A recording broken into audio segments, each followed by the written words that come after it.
हरे राम राम राम हरे हरे, हरे कृष्ण कृष्ण कृष्ण हरे हरे. जगद्गुरु श्री संत तुकोबाराया सार्थ अभंग गाथा. अभंग 2364. कासया करावे तपाचे डोंगर, आणि अपार दुःख रासी. कासया फिरावे अनेक ते देश, दावितील आस पुढे लाभ. कासया पूजावी अनेक दैवते, पोटभरे तेथे लाभ नाही. कासया करावे मुक्तीचे सायास, मिळे पंढरीस फुकासाठी. तुका म्हणे करी कीर्तन पसारा, लाभ येईल घरा पाहिजे तो. 2364. खूप मोठे जप तप करून त्यांचे डोंगर कशाला करायचे? हे जप म्हणजे अपार दुःखाच्या राशी आहेत. देश विदेश यात्रा गप करीत कशाला फिरावे? नवनवीन पाहून त्यामुळे काही लाभ होईल ही आस निर्माण होते. अन्य देवतांची पूजा अर्चा कशाला करायची? ती शूद्र देवैते स्वतःचे पोट भरण्याच्या मागे आहेत. तुम्हाला तेथे काय लाभ होणार?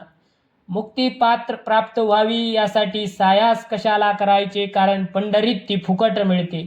तुकाराम महाराज म्हणतात, सर्व निरर्थक प्रयत्न सोडून दे.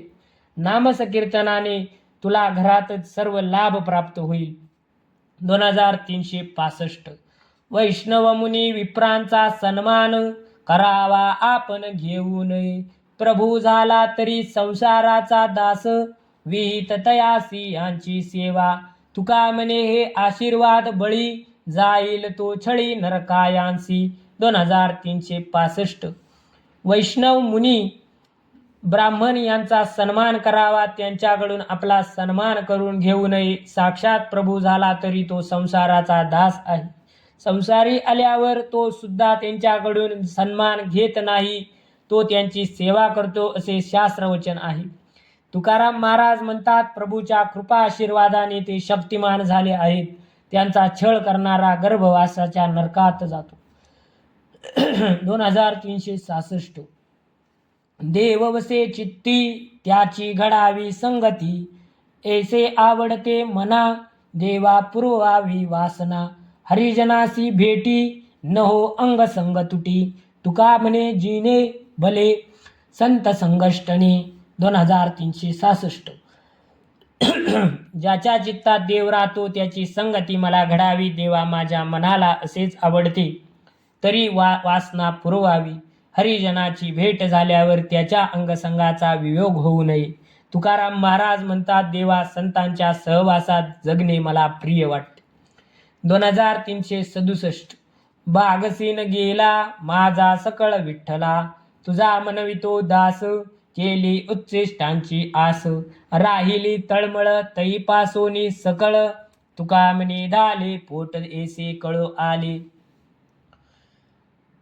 विठ्ठला माझा सर्व क्षीण भाग नाहीसा झाला. मी तुझा दास म्हणून घेतो, म्हणून तुझ्या उच्चिष्टांची आस करीत नाही.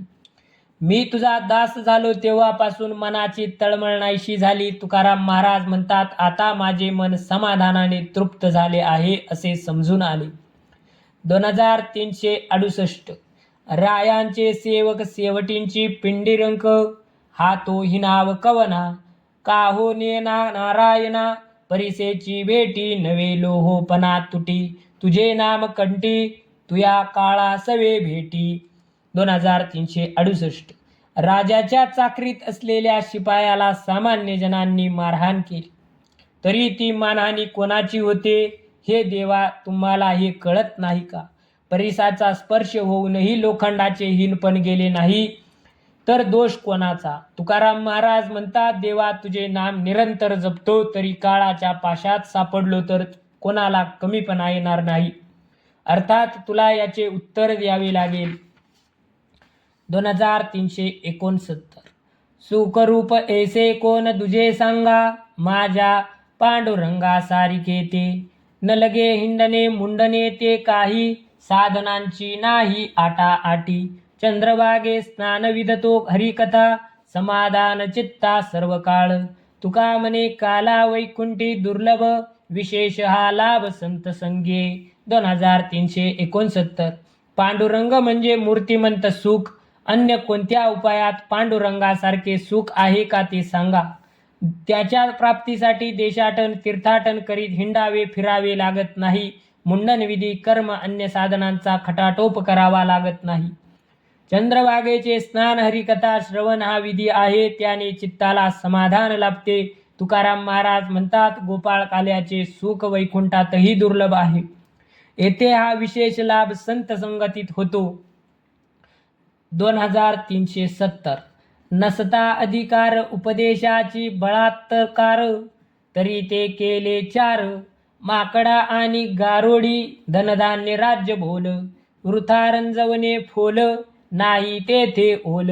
बीजवेची मूर्खतो नये बांधो गाठी, पदरा आणि एसी तुटी असोन कसोटी. शिष्टाचार अनुभव उपदेशी तुका, मेघवृष्टीने ऐका.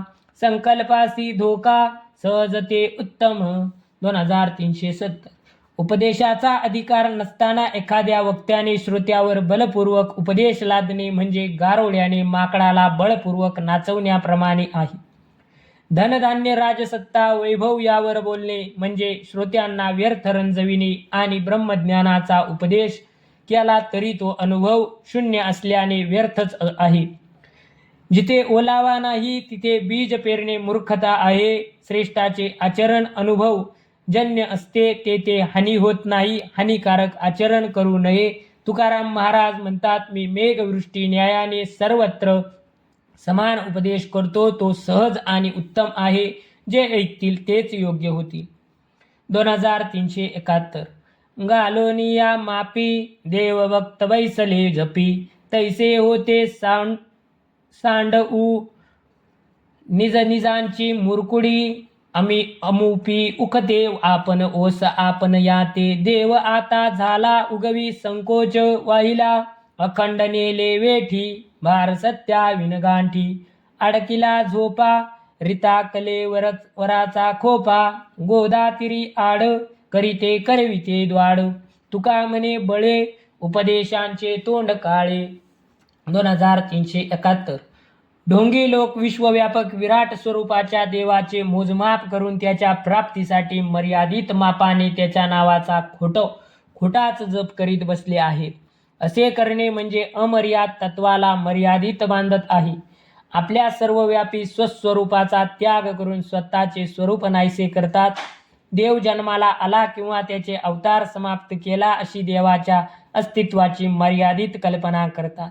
एका अखंड तत्वाला अट्टहासाने खंडित करून व्यर्थ खोट्या देवत्वाचा भार घेतात. देहरूपी रिकाम्या झोपड्याला भ्रमाची झापड लावून आत्मस्वस्वरूपाला बळेच त्यामध्ये बंदिस्त केलेले आहे. देवव्यापक विश्वरूप असताना त्याला परिच्छिन्न मानून कल्पना करणे मूढपणाचे लक्षण आहे. ज्याप्रमाणे गोदावरी नदीच्या स्वच्छ भरपूर प्रवाहाजवळ स्नानासाठी आड अथवा विहीर बांधणे तुकाराम महाराज म्हणतात, याप्रमाणे देवाचे स्वरूप मर्यादित करून उपदेश करतो त्याचे तोंड काळे आहे. 2372 उंबरातील कीटका हेची ब्रह्मांड ऐसा लेखा. ऐसी उंबरे किती झाडी, ऐसी झाडे किती नवखंडी. हेची ब्रह्मांड आम्हासी, ऐसे अगणित अंडे कैसे. विराटाचे अंगी तैसे मोजू जाता अगणित केश. ऐशा विराटाच्या कोटी, सांठवल्या ज्याच्या पोटी. तो हा नंदाचा बाळ मुकुंद, ताना मनवी परमानंद. ऐशी अगम्य ईश्वरी लीला, ब्रह्मानंदी गम्य तुक्याला. 2372 उंबरातील कीटकांना वाटते की उंबर हेच ब्रह्मांड आहे. अशी उंबर फळे अगणित आहेत, अशी उंबराची झाडे अपरिमित आहे. आम्ही ज्याला ब्रह्मांड समजतो अशी लाखो ब्रह्मांडे विराट पुरुषाच्या एका रोमावर स्थित आहेत. विराट पुरुषाच्या अंगावर अशी रोम असंख्य आहेत. अशी कोट्यावधी विराट स्वरूपे परमात्म स्वरूपात साठविली आहेत. असा परमात्मा बालमुकुंद परमानंद स्वरूप देव आपल्याला यशोदेचा कान्हा म्हणवितो.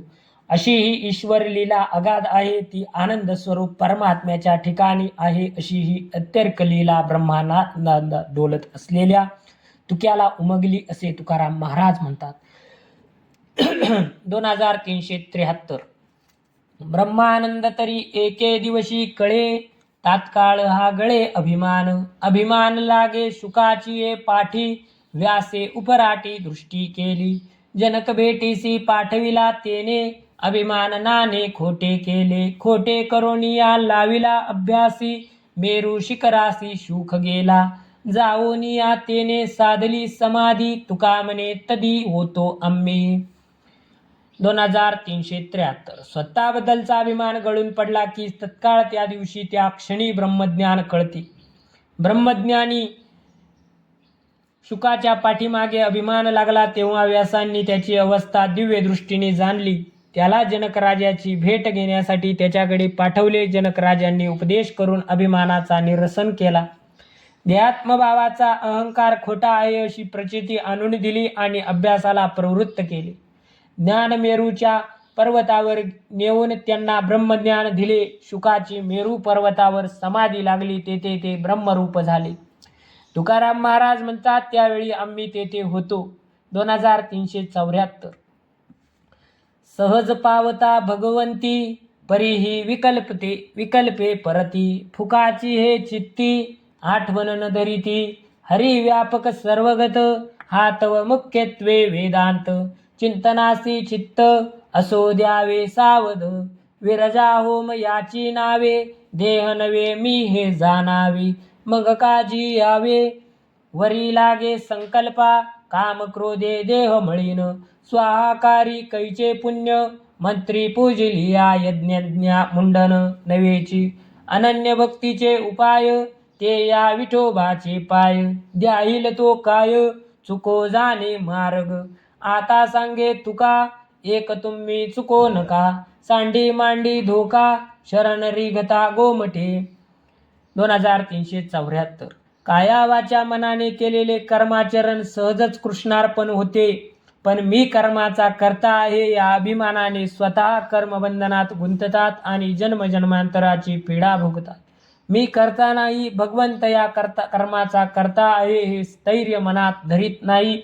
ही आठवण मनात धरली तरी सर्व कर्मे ईश्वरार्पण होतात. श्रीहरी सर्वाठाई व्यापक रूपाने कणाकणात आत्मस्वरूपात आहे हे वेदाचे मुख्य तत्व आहे. यासाठी हरिचिंतन सतत घडण्यासाठी चित्ताचा लय विक्षेप कायारहित करून सावध ठेवावी. मी देह नाही असा भाव धारण करणे म्हणजे संन्यास घेणे. त्यावेळी संन्यासाने विरजा होम करावा. हा होम करून देहात्मक बुद्धी टाकल्यानंतर पुन्हा देहभावनेवर अशा भ्रामक कल्पनेवर का बरे यावे. चित्तात असणाऱ्या काम क्रोध या विकारांमुळे देह मलिन झाला आहे असे असताना यज्ञामध्ये स्वाहाकार करून पुण्य लाभेल का? यज्ञातील मंत्रपठनाने मनातील संकल्प विकल्प नाहीसे होतील का? भगवंताच्या प्राप्तीसाठी अन्य साधनांपेक्षा अनन्य भक्ती म्हणजे विठोबाचे पाय धरणे आहे. तुकाराम महाराज म्हणतात, लोक हो, आता मी तुम्हाला एक रहस्य सांगतो. विठ्ठलाला अनन्य भावाने शरण जा. अन्य भक्ती साधनांच्या व्यर्थ यातायात करू नका. त्यामध्ये कधीही हित साध्य होणार नाही. 2375. आम्ही जाणावे ते काही, तुझे वर्म कोणे ठाई. अंतपार नाही ऐसे श्रुती बोलती, होई मज तैसा. साना सुकुमार ऋषिकेशा, पुरवी माझी आशा. भुजाचारी दाखवी, खालता सप्तही पाताळा. वरता स्वर्गाहुनी ढिसाळा, तो मी मशक डोळा. कैसा पाहो आपुल्या, मज असे हा भरवसा. पडिये होसी तया तैसा, पंढरी निवासा. तुका म्हणे गा विठोबा. 2375. देवा, तुला जाणून घेण्याचे वर्म काय आहे, कोणत्या ठिकाणी तू असतोस असे हे सारे आम्ही कसे काय जाणणार. देवा, तुझा अंतपार लागत नाही असे श्रुती माता बोलते. हे ऋषिकेशा, मला हवा तसा कळेल तसा साजरा सुकुमार लहान आकाराचा हो. चतुर्भुज रूपाचे दर्शन घेऊन माझी आशा पूर्ण कर. देवा, तुझे स्वरूप सप्त पाताळाच्या खालपर्यंत आहे आणि वरचा विचार करावा तर सप्त स्वर्गाहून तू उंच प्रचंड स्वरूपाचा आहेस. तुला मी छिद्र चिल्लटाने त्याच्या परिमित डोळ्यांनी कसे पाहावे. तुकाराम महाराज म्हणतात, देवा, माझा तुमच्यावर विश्वास आहे. तुम्ही भक्ताला ज्या रूपात आवडतात तसे रूप धारण करता. 2336. वृक्षवल्ली आम्हा सोयरे वनचर्ये, पक्षीही सुस्वरे आळविती. येणे सुखे रुचे एकांताचा वास, नाही गुण दोष अंगा येत. आकाश मंडप पृथ्वी ही आसन, रमे तेथे मन क्रीडा करू. कथा कमंडलू देह उपचारा, जाणवितो वारा अवसरू. हरिकथा भोजन परवडी विस्तार, करोनी प्रकार सेऊ रुची. तुका म्हणे होय मनासी संवाद, आपुलाची वाद आपणासी. 2376. हे वृक्ष, या फुलांनी बहरलेल्या वेली, तसे या वनात फिरणारे वन्य पशु ही मंडळी, सुस्वर गायन करणारे पक्षी आमची सोयरी नातलग आहेत. त्यांच्या सोबतीने वनात एकांतात राहणे मला प्रिय वाटते. या सोयऱ्याच्या सहवासात कोणाचाही गुणदोष अंगाला स्पर्श करीत नाही. आकाशाचा मंडप पृथ्वी हेच आसन, या ठिकाणी माझे मन रममान होते, आनंदभराने खेळते. कथा कमंडलू यांच्याप्रमाणे वाहणाऱ्या वाऱ्याचा स्पर्शही देहाच्या उपचारासाठी सुखद वाटतो. येथे हरिकथा हेच रुचकर भोजन आहे. तेच भोजन विविध प्रकारांनी सेवन करू. श्रवण मनन चिंतन. तुकाराम महाराज म्हणतात, तेथे आपल्या मनाशी ईश्वरासंबंधी संवाद होतो, मनाशी खरा खोटा वादविवाद होतो.